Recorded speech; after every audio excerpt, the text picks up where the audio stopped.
Mambo vipi bwana SNS popote pale ambapo unatufuatilia. Karibu sana na kukaribisha. Naitwa Frederick Bundala Skywalker na kwenda kuzungumza na Mtanzania ambaye anafanya makubwa katika burudani na ujasiriamali nchini Uingereza. Jina lake ni Jusnah Gadi ambaye nimemfahamu siku za hivi karibuni, lakini kwa kumfuatilia sana nikagundua kuna mambo mengi makubwa anayafanya nchini Uingereza.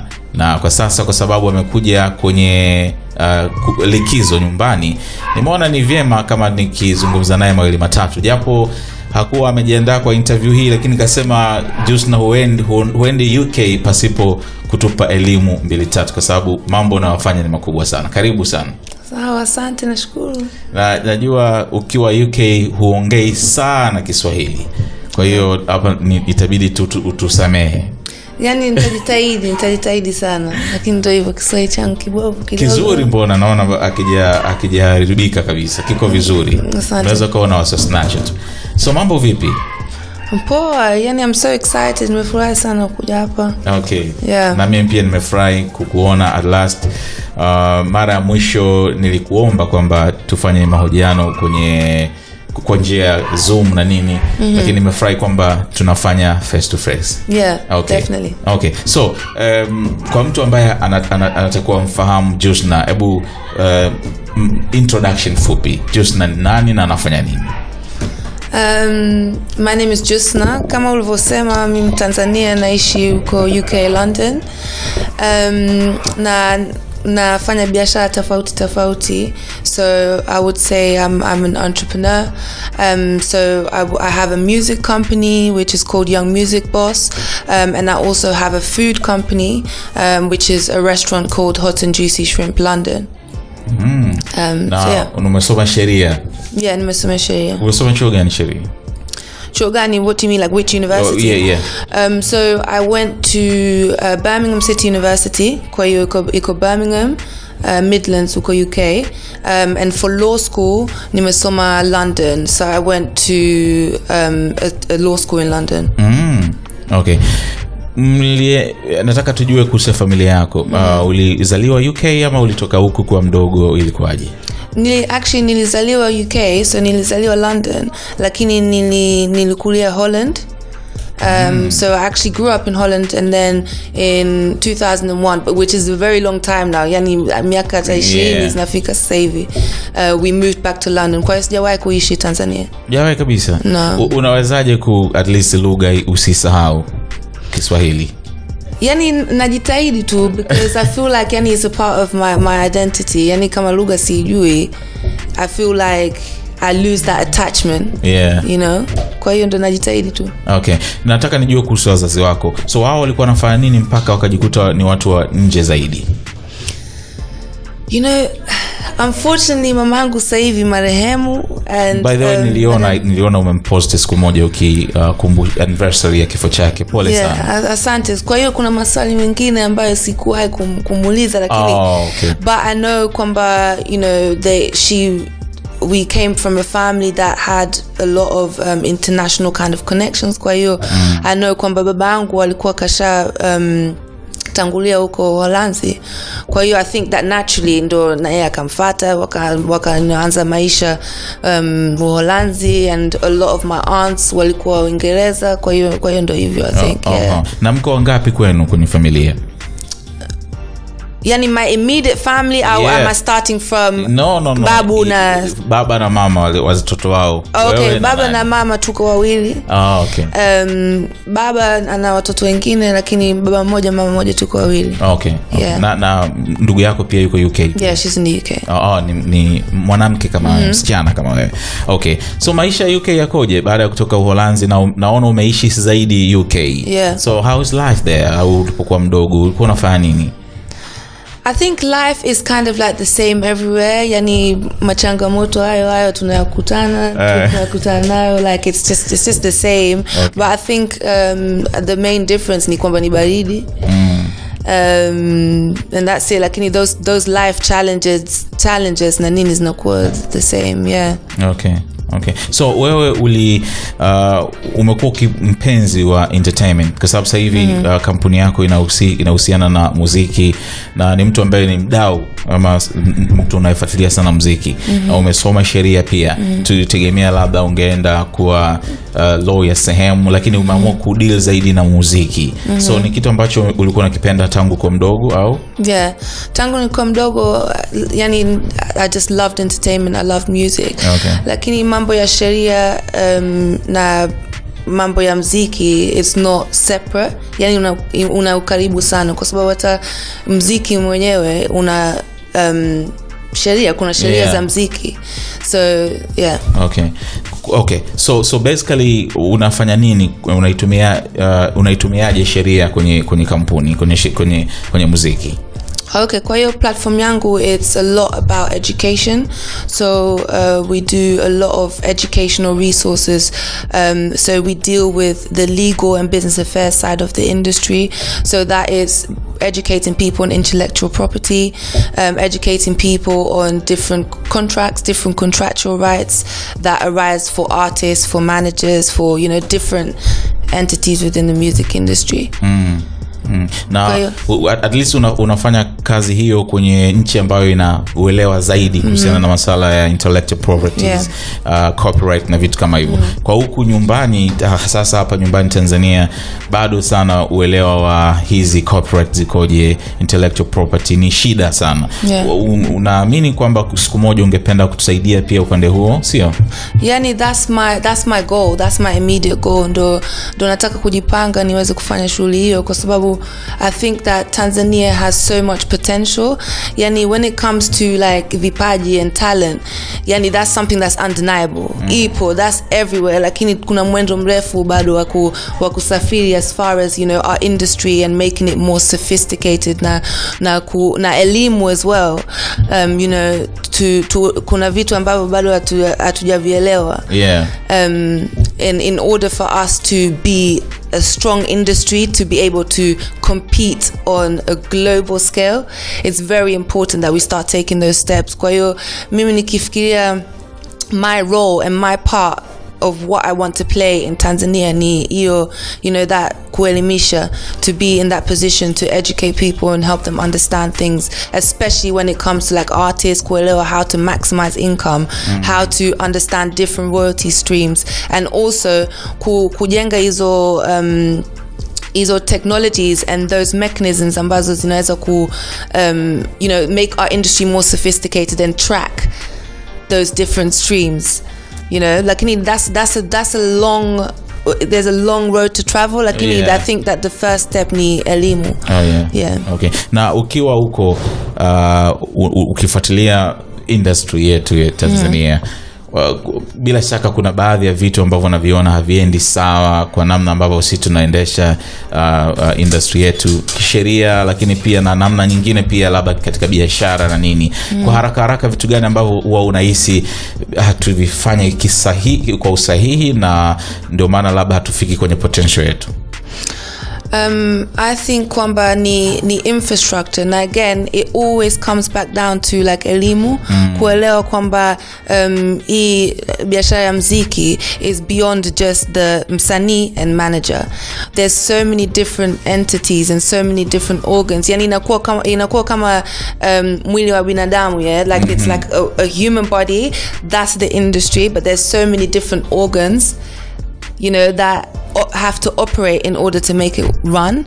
And I feel like in Tanzania there's a lot of gaps, and that also means kwamba there's a lot of opportunities in terms of like different, we don't have different entities, we don't have management companies, we don't have PR companies, we don't have, we've got a lot of media platforms and media institutions now that are growing.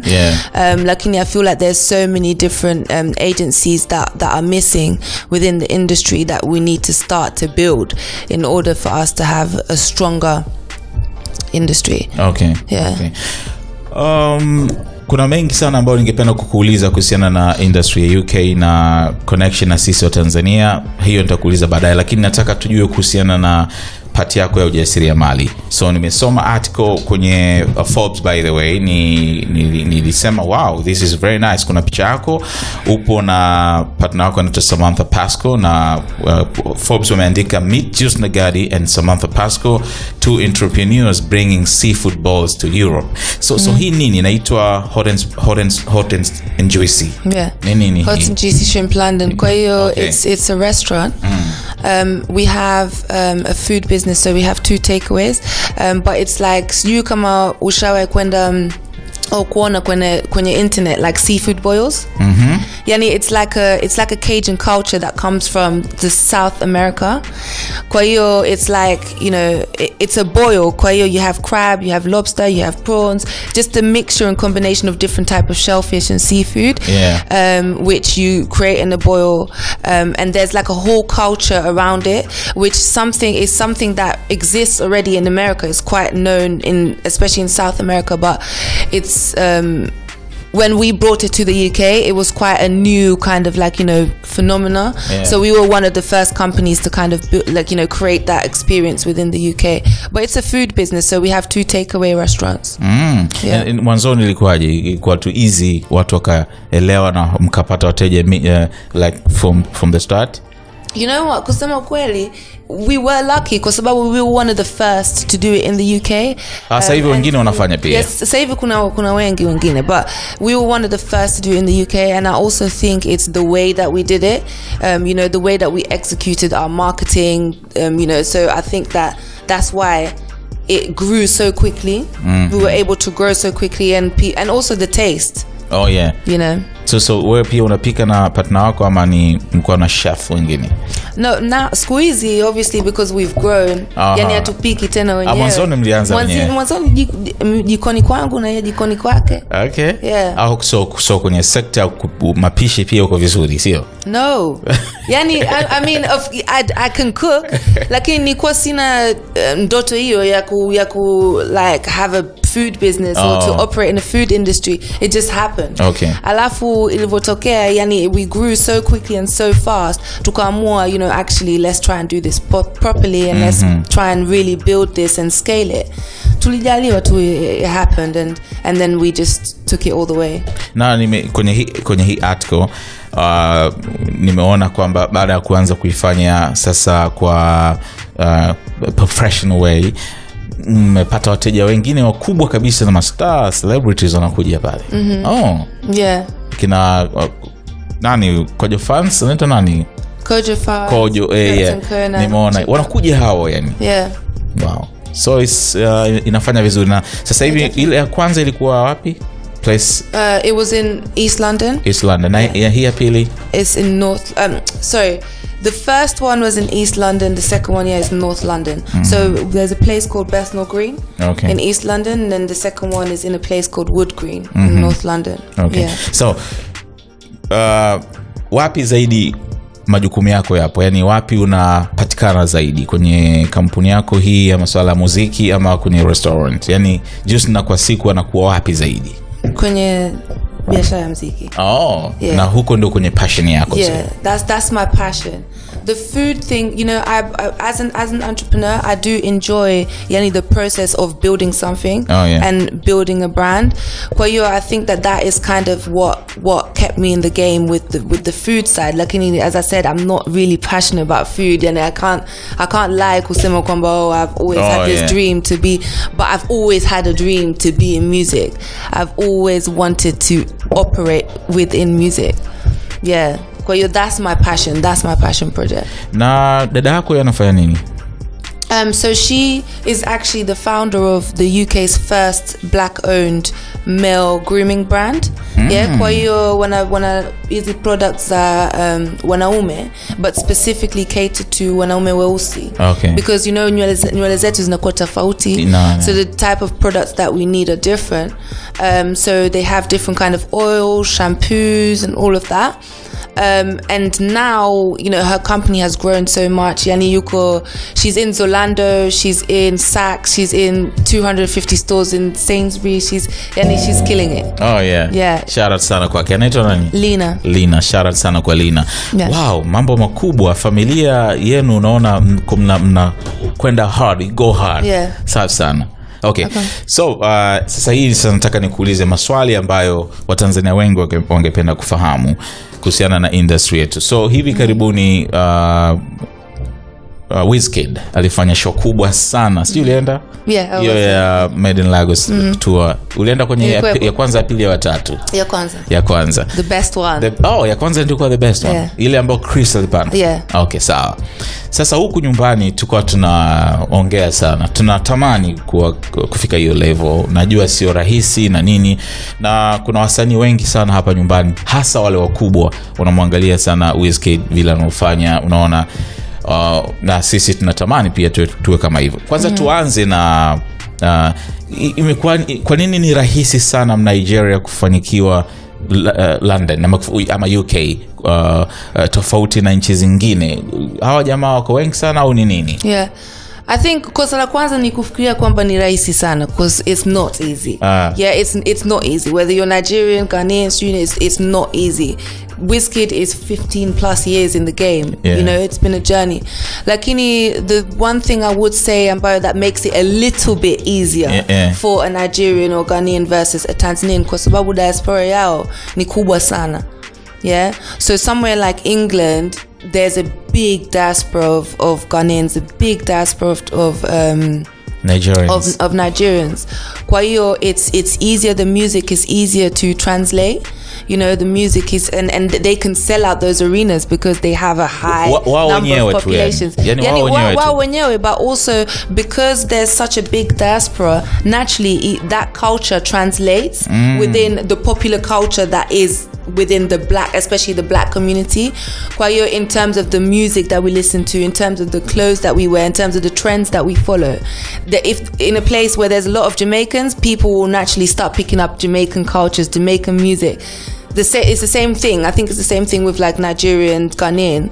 Kwa hiyo, I think that's why it's a little bit easier for a Nigerian artist to be able to translate that into the success they have with their music, the success they have with being able to sell out arenas and stuff like that.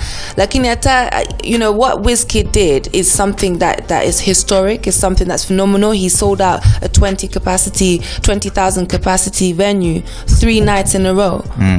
Yeah, that's not any artist can do that. Yeah, so that's something that he did that is unique to Wizkid. It's historic, and but there's a long road to travel before any artist, whether even our artist Marioo or Uingereza, can get to a level that is a Wizkid level. You know, he's a global superstar.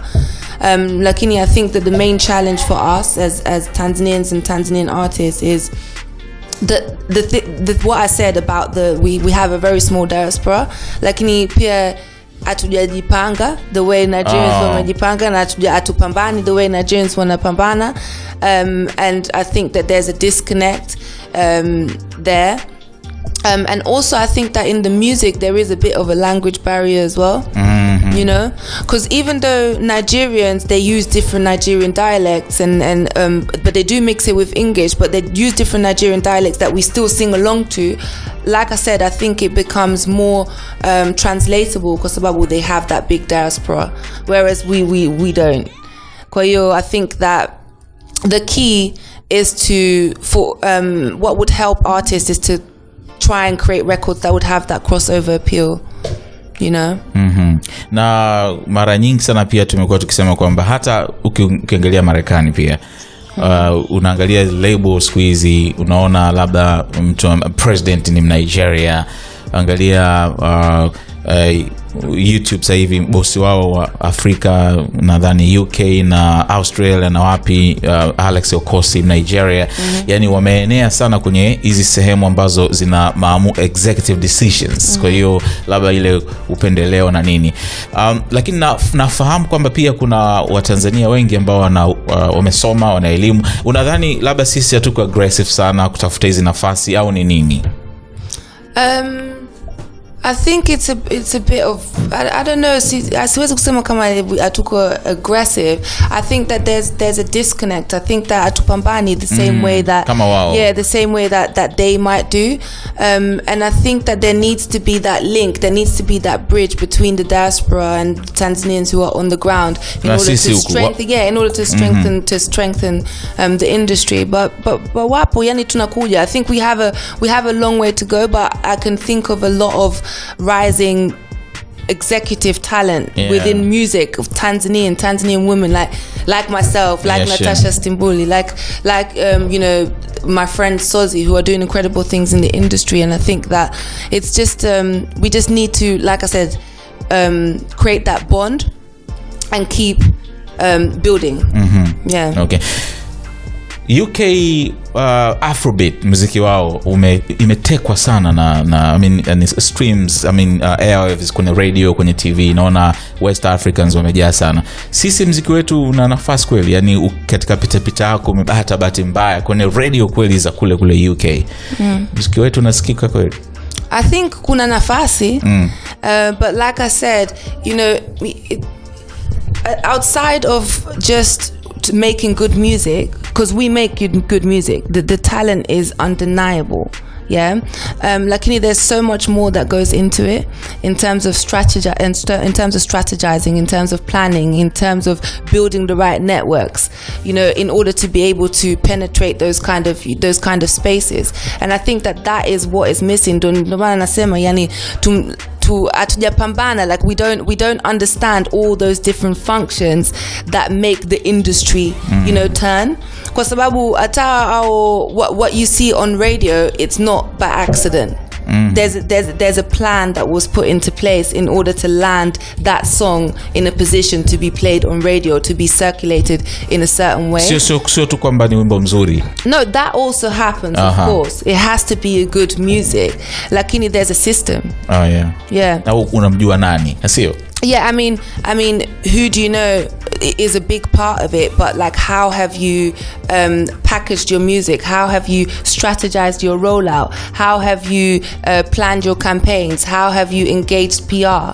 You know, so there's a whole process to it. Lakini, I think that, as I said before, one of the challenges that we have with the music is, like I said, the language barrier. I think, to an extent, though. Yeah. To an extent, kwa sababu unaweza ukasema that's not the case, because there's a lot of Amapiano there's barely any English. There's a lot of Nigerian songs where there's barely any English. But I think that, like I said, because we have such a small diaspora, it's a little bit more challenging translating that. And also I think we have a sound that is quite different, and that's why I think a lot of artists now are trying to replicate ile sound ya wengine kama mapiano na nini. Do you think it's a good thing kwetu wa Tanzania kufanya hivyo? Yeah, I don't see anything wrong with it. I think that it's important to, as an artist, feel free to express yourself, and I think that it's good to be able to be diverse and have diverse sounds. And I don't think that means kwamba bongo flavor will never exist anymore. Singeli will never exist anymore.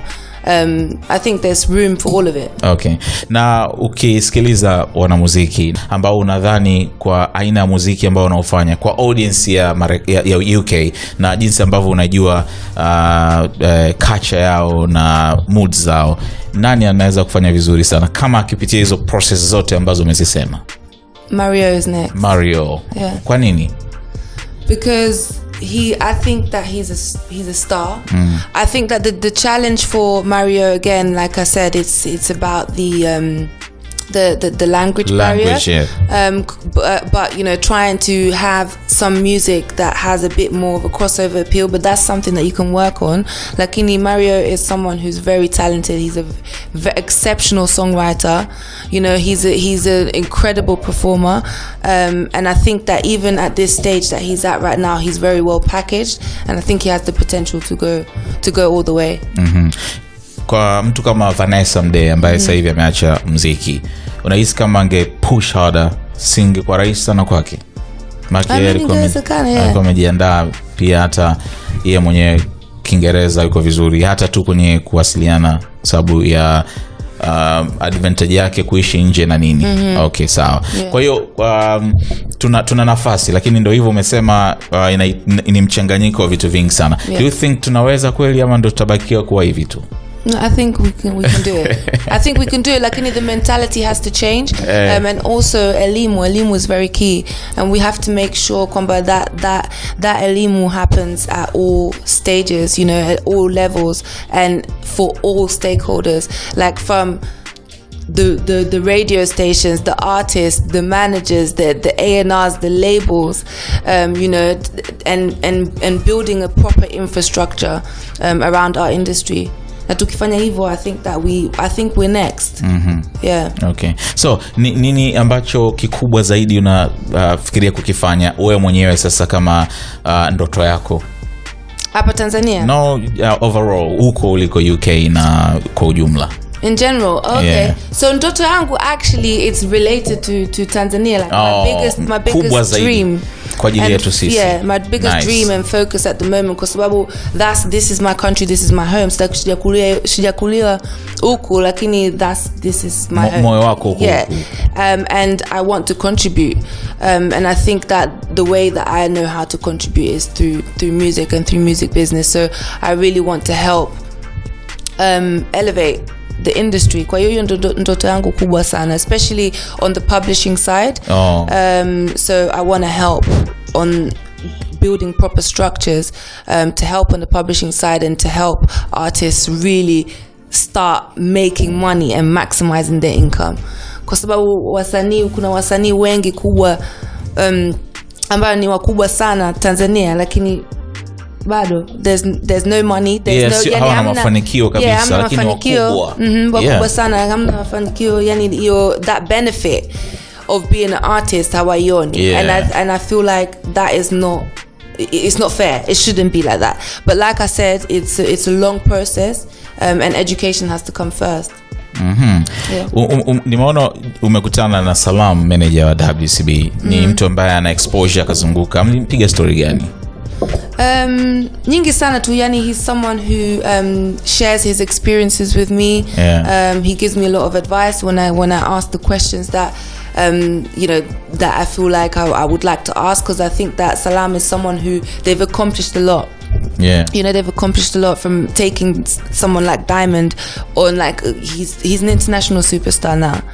Kwa hiyo wamepitia mengi. So he's someone who I listen to a lot. Lakini pia he gives me that insight kuelewa kwamba what the current state of play is here in Tanzania. It helps me understand what the market is like in Tanzania, kwa sababu obviously I'm not on the ground. Yeah, so yeah, ndio hivyo. Nani mwingine ambaye ungependa sana kukutana naye, kushare naye experience, wewe ashare akupea kwake, wewe umpea kwake? Hapa in Tanzania specifically? Yeah. I'm very bad that I haven't already kutana now. Do you know, actually Seven? I would love to sit down and have a conversation with Seven. Yes, Mosha. Yeah. Like experience kwenye muziki na masuala recording label.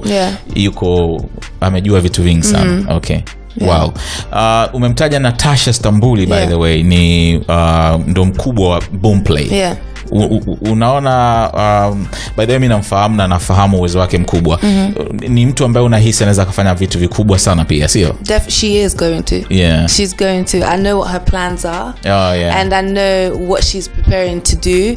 And like you said, ni mtu ambaye ana uwezo sana. And anaamini the potential of Tanzania, and what levels that we can take it to. So yeah, I'm really excited. I'm happy to count her as someone who's in my circle. Ambao tunaweza kupambana, we can advise each other, we can strengthen each other, and together we can help continue to build this industry. It's very important. I think it's very important to have that village and to have that sisterhood. So yeah. Inaitwa girl power. Well, just na mimi nimefurahi sana kuongea na wewe, na mimi tungeweza kuongea vitu vingi sana, lakini kwa hiki kitu ambacho umeshare nimefurahi, na kitakuwa na advantage kubwa sana kwa watakaosikiliza, hasa watu ambao wako kwenye industry. Cha mwisho ambacho mpenda kushare na sisi? Well, thank you for having me, asante sana. All I can say is, keep a lookout because we're coming. Tanzania is coming. Yeah. And yeah, the last thing I would just like to say is stay open. And for artists, managers, anyone in the industry, continue to seek knowledge. That's the most important thing. Empower yourself. Okay. So nakuwekea link ya link ya page yake ya Instagram na page ya kampuni yake na vitu vyote muhimu kuhusiana na Jusnah. Tafadhali mfollow. Ni Mtanzania ambaye amedhamiria kutumia uwezo wake, elimu yake kwa namna yake atakavyoweza kuisaidia industry ya muziki ya Tanzania kwenda juu zaidi. Kwa hiyo ni mtu muhimu sana kwetu, inatakiwa tumpe support, asivunjike moyo kwa sababu anachokwenda kufanya kina umuhimu zaidi. Nadhani ukipata ile support kutoka nyumbani itakupa mzuka zaidi, si ndio? Of course, yeah, for sure. I need it. Ni muhimu sana. Asante sana Jusnah, na ukirejea UK kila laheri na mafanikio kwako yawe mengi zaidi.